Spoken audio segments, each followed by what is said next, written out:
Fala fera! Professor Ives Urquiza do Física Total nessa revisão final aqui pro Enem, baseada em exercícios. E nos exercícios de hoje a gente vai usar aplicações de associação de resistores e também circuitos elétricos. Isso porque a competência 2 da habilidade 5 quer saber se você é capaz de dimensionar dispositivos e circuitos elétricos. Se você é capaz de dimensionar circuitos e dispositivos elétricos de uso cotidiano. Lâmpadas, ferro elétrico, chuveiro elétrico, torneira elétrica, aparelhos de micro-ondas e quaisquer dispositivos que você liga na tomada para funcionar podem ser tema de itens na prova do Enem.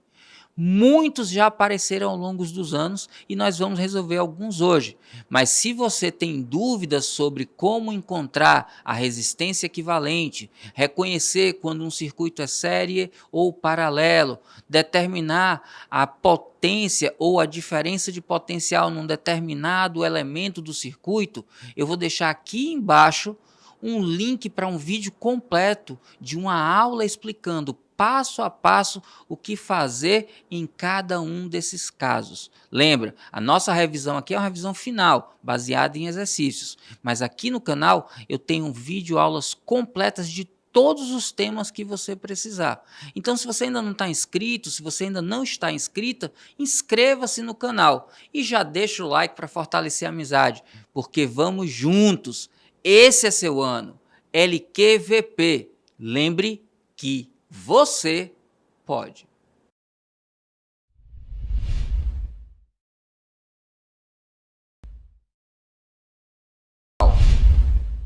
A rede elétrica de uma residência tem tensão de 110 volts e o morador compra, por engano, uma lâmpada incandescente com potência nominal de 100 watts e tensão nominal de 220 volts. Se essa lâmpada for ligada na rede de 110 volts, o que acontecerá?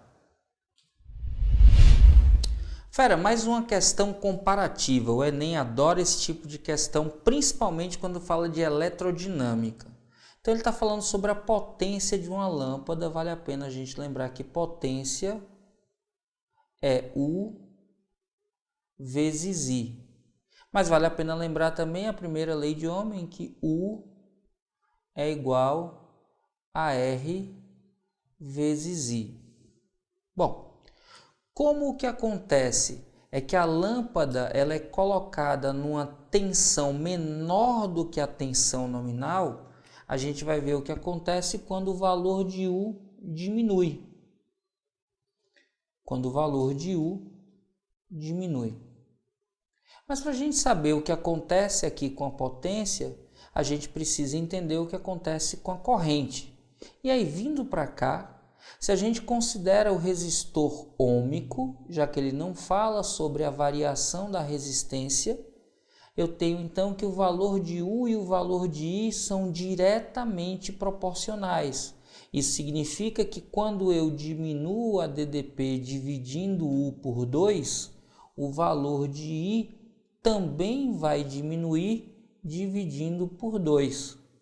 Ora, o valor de U divide por 2 e o valor de I também divide por 2, o que é que vai acontecer com a potência?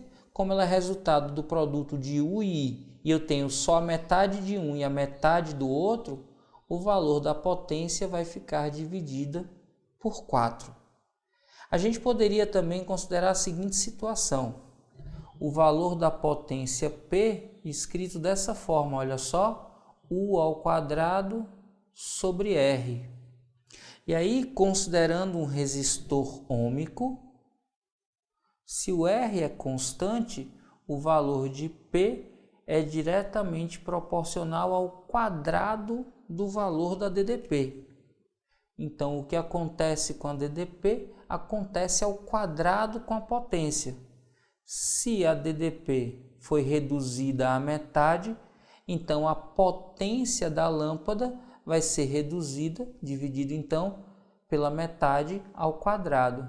Ela vai ser reduzida para a quarta parte. Na verdade, esse valor é aproximado quando a gente considera um resistor variável com a tensão, mas com certeza a potência fica bem menor do que a metade, porque só o valor de U caindo para metade já diminuiria a potência. Como a corrente também vai ser menor, então essa potência vai ser bem menor do que a metade. E como o brilho da lâmpada depende da potência, a lâmpada vai brilhar, só que vai brilhar bem fracamente, pois tem a metade da tensão e a corrente elétrica também vai ser menor. Logo, a potência dissipada vai ser menor do que a metade, e a alternativa que diz tudo isso para a gente é a da letra C, C de coisa fácil. Fácil quando a gente sabe o que fazer, e é por isso que você está na Física Total, para saber o que fazer, fera.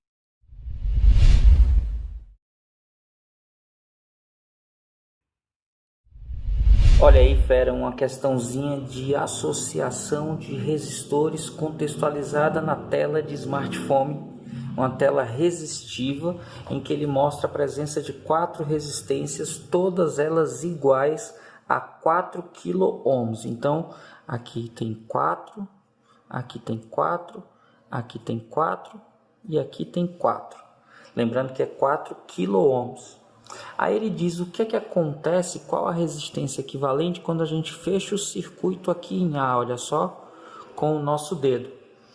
Polo positivo, a corrente elétrica no sentido convencional sai do polo positivo, chega nesse ponto, pode ir para a direita ou subir, só que para a direita está aberto, então não passa corrente, vai passar corrente só aqui nesse trecho, vou chamar esse ponto aqui de X, e aí a corrente vai passar de X até A por esse resistor aqui que vale 4. Quando ele chega nesse ponto, de novo eu tenho uma divisão, só que agora está fechado, ó. Então, nesse ponto, ele vai passar ou por aqui, por esse resistor de 4, ou por aqui, por esse outro resistor de 4. Logo, esses dois resistores estão em paralelo e o potencial de A é igual ao potencial de A nesse ponto. Então, A passa por um ou por outro caminho, onde os dois têm 4 kΩ e eles se encontram aqui no final, nesse ponto que eu vou chamar de Y. Então, a resistência total do começo até o fim é a soma do trecho XA com o trecho AY. Só que a Y tem 2 resistores em paralelo. E como os resistores são idênticos, a gente pode, de forma prática, encontrar o valor da resistência equivalente dividindo o valor de um deles pelo número de resistores. 4 sobre 2, então eu tenho aqui 2 kΩ. Esse trecho tem 2, esse trecho tem 4 kΩ, então a resistência vai ser igual a 4 mais 2. Você vai encontrar então que o valor total é de 6 kΩ. E qual é a alternativa que diz isso para a gente? A alternativa que diz isso para a gente é a alternativa da letra C. C de coisa fácil, tranquila quando a gente sabe o que fazer. Lembra que no card a gente está mandando direto para todas as outras resoluções. Gostou? Dá o teu like. Chegou no canal por essa questão? Te inscreve para acompanhar todos os nossos vídeos. Vamos juntos, esse é seu ano. Lembre que você pode.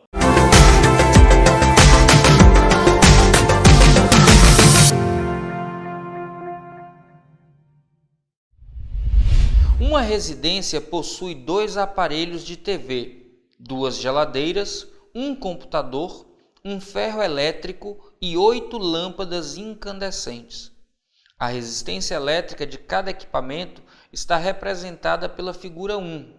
A tensão elétrica que alimenta a rede da residência é de 120 volts. Um eletricista fez 2 ligações que se encontram representadas pelas figuras 2 e 3. Com base nas informações, verifica-se que a corrente indicada pelo amperímetro na figura. Observando os 2 circuitos, a gente percebe que lâmpadas e os outros aparelhos estão conectados em paralelo, que as lâmpadas estão em série entre si e que, em relação aos outros aparelhos, estão em paralelo. Vale a pena a gente lembrar aqui a regra do psil. A gente vai escrever aqui P, S, I, U. paralelo, série, intensidade de corrente, diferença de potencial. Em série, a corrente é igual. Repete na diagonal. O restante é tudo soma. O que isso quer dizer para a gente? Está dizendo para a gente que em série eu tenho correntes iguais e em série eu somo as DDPs. Em paralelo, eu tenho a soma das correntes e em paralelo eu tenho a mesma DDP. É exatamente aqui em paralelo que a gente vai agir. Quando a gente pega a figura 2 que está ali representada, eu vou fazer aqui só o rabisco dela. Eu tenho aqui o amperímetro na saída aqui da nossa fonte e eu tenho 4 ramos em paralelo. Perceba pelos dados que nesse ramo da esquerda eu tenho 3 lâmpadas em série. Cada uma das lâmpadas tem resistência 20. Como são 3 lâmpadas, eu tenho aqui uma resistência de 60 ohms. Aí eu tenho aqui nesse segundo ramo da esquerda para a direita a geladeira, que também tem 60 ohms de resistência.